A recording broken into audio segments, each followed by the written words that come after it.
Hi, my name is Nathan, and this is Sip and Steep, and today we're actually going to make Dalgona coffee. You guys probably saw it in the beginning of pandemic time. Everyone's just started making this like crazy. The origin is actually from a Korean dessert. This does not actually have anything from that dessert, but because when you make Dalgona coffee, it looks almost like honeycomb-like or sponge cake-like. That's why they decided to name it that. So we're going to have just 3 things, and then we're going to pour it over milk. It's going to be instant coffee, sugar, and water.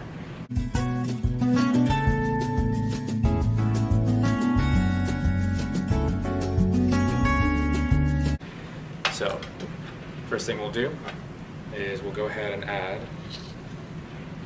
the instant coffee to our bowl. And after that, we will add our sugar.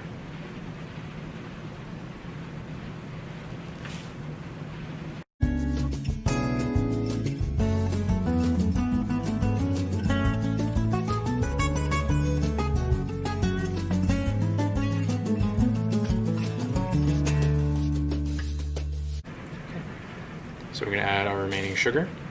Then we're going to add 2 tablespoons of hot water. So the ratio is just 2, 2, and 2. You want to make sure that it's all even in order to make sure that everything whips up correctly. You have to dance, Nathan. Try not to drop anything while I'm doing this.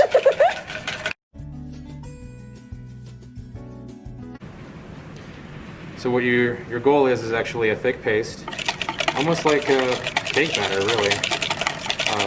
And that's just sugar, instant coffee, and water. Now you can keep going, and you can actually get very like honeycomb, like candy-like. But your main goal is kind of this like coats a spoon, batter-like texture.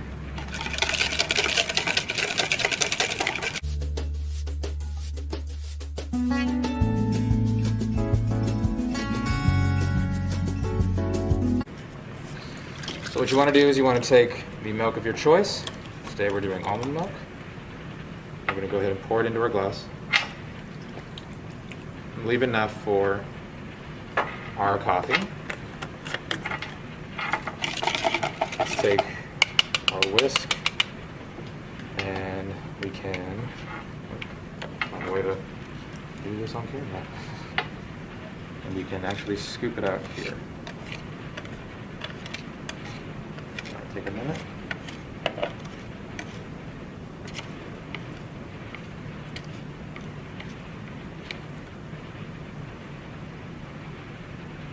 We can actually cover the top. The whisk is not working as well as I would like it to. That's okay.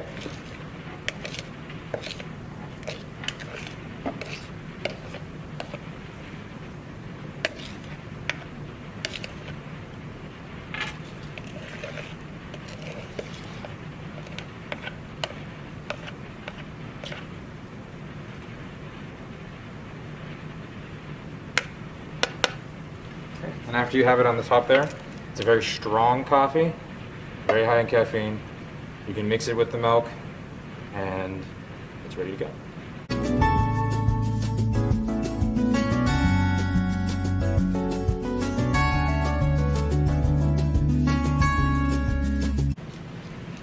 Another super fun way to make coffee at home that's fast and easy, and you can make a single cup with it, is a pour over. So this is called a coffee cone. They sell these a bunch online, but I did have to drive to 4 stores to find it. And it is sort of shaped like a mug, but it's not a mug. It has a hole at the bottom, and you'll put a coffee filter inside. This is a number 2 filter. And the coffee filter will sit inside just like this. And when you put it on top of a mug, you're able to make a single cup of coffee pretty quickly.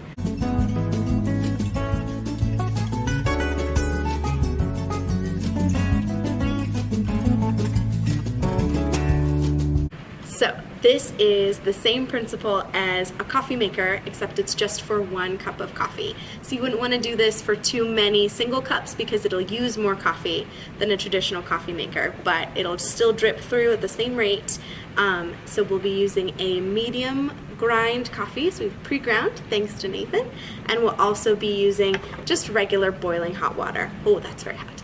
So this scoop is a tablespoon, so you're going to do 3 tablespoons, and that ends up being about 21 grams. So I kind of like my coffee a little strong, so I do very full tablespoons. That's not everybody's preference, so don't quote me on that.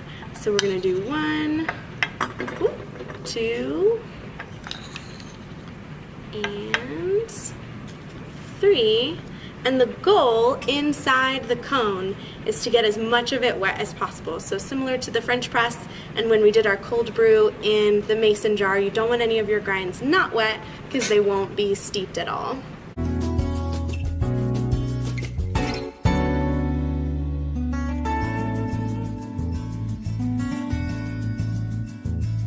So I like to move in a circular motion and just really slowly. Do your best to get it all. So there's still quite a bit of water in the cone, and the filter is totally wet now, and some of the coffee has kind of frothed a little bit, so don't worry if it starts to get a little bit lighter brown or looks like it's caking. That's just the process. And I may have done a little bit too much water. So we are going to make a quick adjustment before we run out of space. So it's a dark roast, and it's got some of the same properties as if you were to do it from just a regular drip coffee, much quicker, and it's better for a single cup. So if you've got people over and you want to do many different flavors of coffee or different grinds or roasts, then this is the way to do it instead of just one huge batch.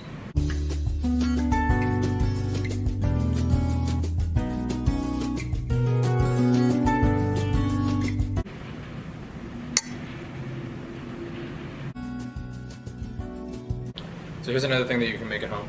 It'll be a vanilla sweet cream cold brew. You can use cold brew that you've already made, and then all you need is half and half condensed milk, and then vanilla extract.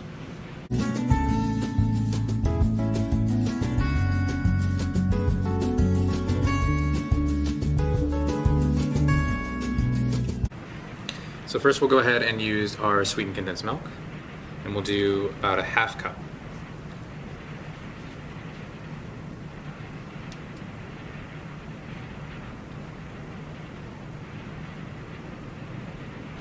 Okay. So the next one you want is about 2 cups of half and half.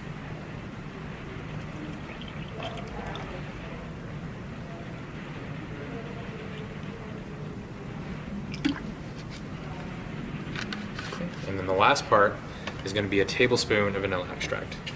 So we'll go ahead and use this mason jar to combine everything.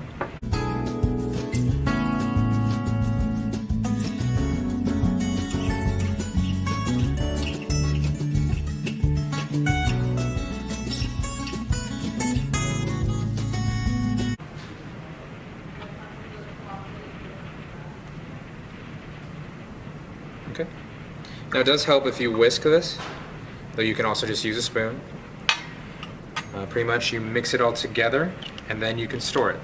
It's good to store it in the fridge and use it for all your favorite drinks.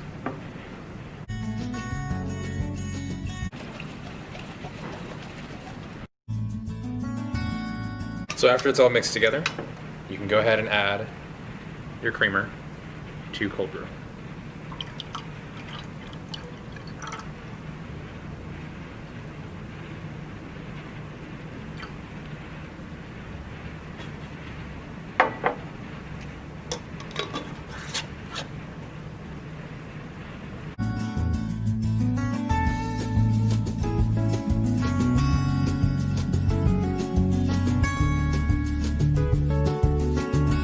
This has been Sip and Steep. and Nathan.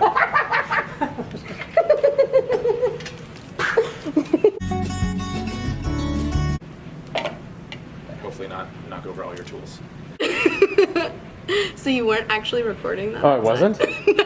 Oh my god. Oh, now I. Okay. And now it's ready to drink. Now you drink it! Okay, are we doing the thing? Ready, set,